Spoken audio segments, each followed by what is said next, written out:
কথায় আছে, যা তোমার ভাগ্যে আছে তা যদি দুই পাহাড়ের মাঝেও থাকে তবুও তোমার কাছে পৌঁছে যাবে, আর যা তোমার ভাগ্যে নেই তা যদি তোমার দুই ঠোঁটের ফাঁকেও থাকে তবুও তা তোমার কাছে পৌঁছাবে না। মহান আল্লাহ 5টি জিনিস নিজের কাছে রেখে দিয়েছেন। এর মধ্যে একটি হলো কেউ জানে না আগামীকাল সে কি উপার্জন করবে। এবার আসা যাক মূল কথায়। জঙ্গলের মধ্যে হেঁটে হেঁটে ক্লান্ত হয়ে পড়ে একটি সিংহ। এরপর একটি লম্বা গাছ দেখতে পেয়ে সেদিকে এগিয়ে যায়।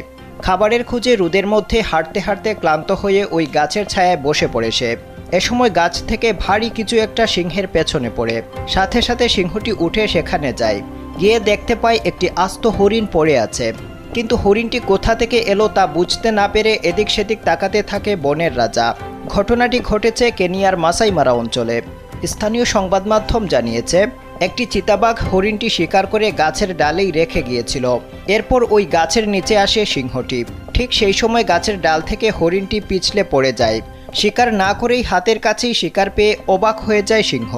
মহান আল্লাহ মানব সৃষ্টির পাশাপাশি তাদের প্রয়োজন পূরণের জন্য সব ক্ষেত্রেই সৃষ্টি করেছেন জীবজন্তু ও উদ্ভিদ। এগুলো মহান আল্লাহর সুবিশাল সৃষ্টির অংশ।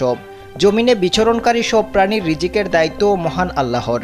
এমন কোনো প্রাণী নেই যার রিজিকের ব্যবস্থা তিনি করেননি। এ বিষয়ে পবিত্র কোরআনের সূরা হুদের 6 নং আয়াতে বলা হয়েছে, আর জমিনে বিচরণকারী সবার জীবিকার দায়িত্ব মহান আল্লাহর, এবং তিনি সেসবের স্থায়ী অস্থায়ী অবস্থান ক্ষেত্র সম্বন্ধে অবহিত।